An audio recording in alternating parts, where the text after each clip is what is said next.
अस्सलाम वालेकुम स्टूडेंट। आज हम सीखेंगे एमसीक्यूज ऑन टॉर्क और इक्विलिब्रियम पर कुछ एमसीक्यूज जो है हमारे पास 20 एमसीक्यूज से स्टार्ट लेते हैं। उसके बाद जो है इसका पार्ट 2 पार्ट 3 इस तरह से करके हम जो है इस सीक्वेंस में पूरे 100 एमसीक्यूज बनाने वाले हैं। Torque is defined as the product of, torque किस चीज़ का प्रोडक्ट है? फोर्स एंड मोमेंट आर्म का प्रोडक्ट है। ठीक है, टॉर्क का जो हमारे पास फॉर्मूला होता है force multiply by moment arm.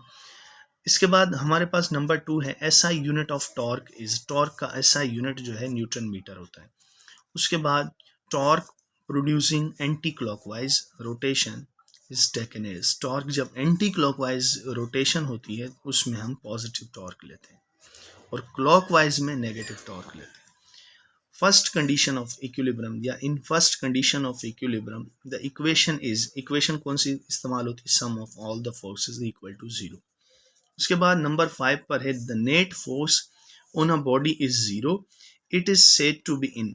अगर किसी बॉडी पर नेट फोर्स 0 होगी, मतलब ये फर्स्ट कंडीशन जब सेटिस्फाई होगी तो वो ट्रांसलेशनल इक्विलिब्रियम में है। ठीक है, ट्रांसलेशनल इक्विलिब्रियम, क्योंकि आपने किसी बॉडी को, जैसे ये बॉक्स है, इस पर फोर्स ऐसे लगाई। ठीक है, ये यूं जा रहा था, अब अगर इसको रोका है हमने तो ट्रांसलेटरी मोशन से रोका है, ऐसे सीधे जाते हुए रोका है, ट्रांसलेशन से रोका है, डिस्प्लेस होने से रोका है। तो ये ट्रांसलेशनल इक्विलिब्रियम फोर्सेस की वजह से है। इसी तरह से नंबर 6 है if the net torque on a body is 0, it is in, ये होगा हमारे पास रोटेशनल इक्विलिब्रियम, जब किसी बॉडी पर नेट टॉर्क 0 होगा। क्यों? इस तरह से अगर देखा जाए ये बॉडी रोटेट हो रही थी। ठीक है, एक टॉर्क जो है अगर हम इस पर फोर्स अप्लाई करें और ये बॉडी जो है रोटेट हो रही है इस तरह से रोटेशन है इसमें क्लॉकवाइज। अगर हम इस पर एक फोर्स लगा दें, मिसाल के तौर पर हमने जो है इस पर एक फोर्स इस तरह से लगाई, ये जो है मिसाल के तौर पर ये इसको सपोर्ट दे देते हैं, एक फोर्स इस तरह से लगाई तो ये यूं उठ सकता है। ठीक है, दूसरी फोर्स अगर हम यूं लगाएंगे वो इसमें टॉर्क प्रोड्यूस कराएगी एंटी क्लॉकवाइज।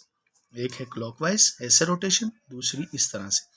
तो जब हमने किसी बॉडी को रोटेशन से रोका है, रोटेशन से, तो रोटेशनल इक्विलिब्रियम में आ गई, बॉडी रुक जाएगी। ठीक है, तराजू भी होता है इस तरह से, अगर हम जो है दो पलटों में ऐसे सामान रखें, एक पलड़े में अगर वजन रखेंगे तो वो नीचे की तरफ झुक जाएगा, अगर हम दोनों तरफ जो है वजन रखेंगे तो रोटेशनल से हम इसको इक्विलिब्रियम में लाएं। टॉर्क जब भी सम ऑफ ऑल टॉर्क बॉडी पर 0 हो जाता है तो फिर जो है रोटेशनल इक्विलिब्रियम में आ जाती है। तो इसको हमने देखा एमसीक्यूज को, व्हेन या if net torque on a body is 0, it is in rotational equilibrium. उसके बाद हमारे पास नंबर 7 है if a body satisfy first condition of equilibrium, it will be in translational equilibrium. Same MCQ है, जब कोई बॉडी पर फर्स्ट कंडीशन सेटिस्फाई हो जाए तो वो ट्रांसलेशनल इक्विलिब्रियम में है। दूसरा ये एमसीक्यू है if a body satisfy second condition of equilibrium, it will be in rotational equilibrium.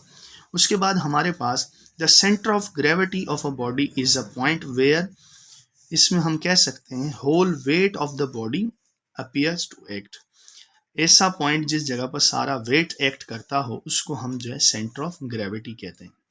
उसके बाद a body satisfying both conditions of equilibrium is said to be in, अगर दोनों कंडीशन सेटिस्फाई हो जाएं तो उस बॉडी को कंप्लीट इक्विलिब्रियम कहते हैं। उसको हम कह सकते हैं वो बॉडी कंप्लीट इक्विलिब्रियम में, ना ही ट्रांसलेशनल ना ही रोटेशनल इक्विलिब्रियम, वो कंप्लीट इक्विलिब्रियम में। उसके बाद हमारे पास नंबर 11 है, इसको हम देखते हैं।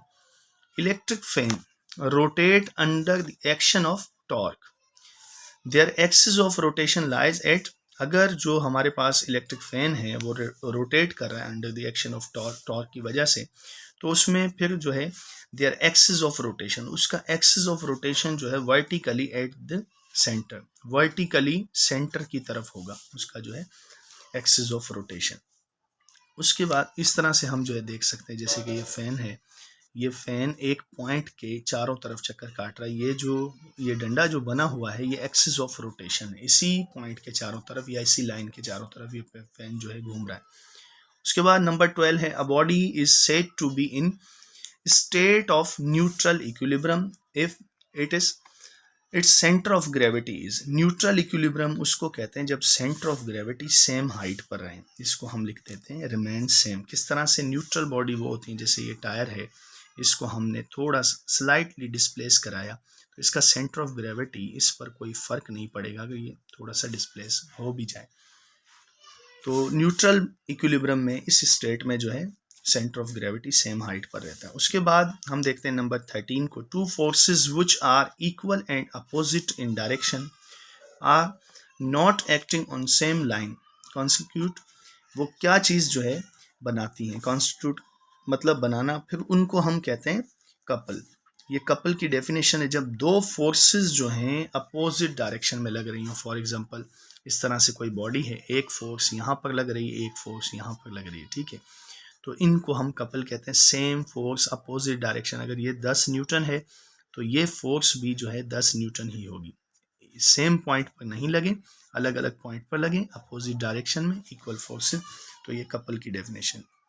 उसके बाद है if a body comes back to its original position when it is slightly displaced it is said to be in. उसको हम कह सकते हैं वो स्टेबल बॉडी, जब वो वापस अपनी हालत में आ जाए उसको कहेंगे स्टेबल इक्विलिब्रियम। अगर थोड़ी सी फोर्स लगाने के बाद बॉडी ओरिजिनल हालत में आ जाती है, जिस तरह से ये अगर एक बुक है और ये टेबल पर रखी हुई है फॉर एग्जांपल, इसको जैसे ही हमने स्लाइटली डिस्प्लेस कराया, हल्का सा डिस्प्लेस किया, ये थोड़ी सी उठने के बाद भी वापस अपनी हालत में ही आ जाएगी, तो ये स्टेबल इक्विलिब्रियम।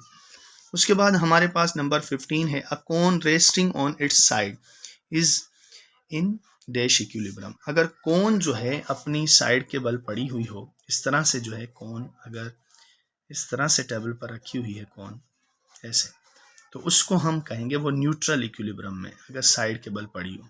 कभी कभी सवाल आता है कौन स्टैंडिंग ऑन इट्स एपेक्स, माना नोक पर खड़ी हुई हो तो वो अनस्टेबल होती है। अगर कौन जो है अपनी बेस पर खड़ी हो तो वो हमारे पास स्टेबल होती है। तो इस तरह से ये साइड के बल कौन पड़ी है तो ये न्यूट्रल है। तो ये हमारे पास जो है a cone resting on its side is neutral equilibrium. उसके बाद क्या होता है, if two parallel forces have the same direction they are called. अगर दो पैरेलल फोर्सेस की सेम डायरेक्शन हो तो उनको लाइक पैरेलल फोर्सेस कहेंगे। उसके बाद नंबर 17 है, the turning effect of force about an axis is called. Turning effect of force torque को कहते हैं। उसके बाद clockwise torque is considered as negative. Clockwise जो रोटेशन है उसको टॉर्क हम नेगेटिव कंसिडर करते हैं। Torque is vector quantity, torque की जो है डायरेक्शन होती है। The centre of gravity of a uniform rod is, uniform जो रॉड होती है, जैसे मिसाल के तौर पर इस तरह से एक जैसी जो रॉड है उसके सेंटर में ही उसका सेंटर ऑफ ग्रेविटी होता है, तो हम यहाँ पर लिखेंगे सेंटर ऑफ रॉड। उसके बाद MCQ नंबर 21 है, अ बॉडी एट रेस्ट और uniform motion is known as equilibrium. चाहे बॉडी रेस्ट में हो या एक जैसी रफ्तार से चल रही हो उसे कहेंगे इक्विलिब्रियम में। फिर मिलते हैं नेक्स्ट वीडियो में। अल्लाह हाफिज।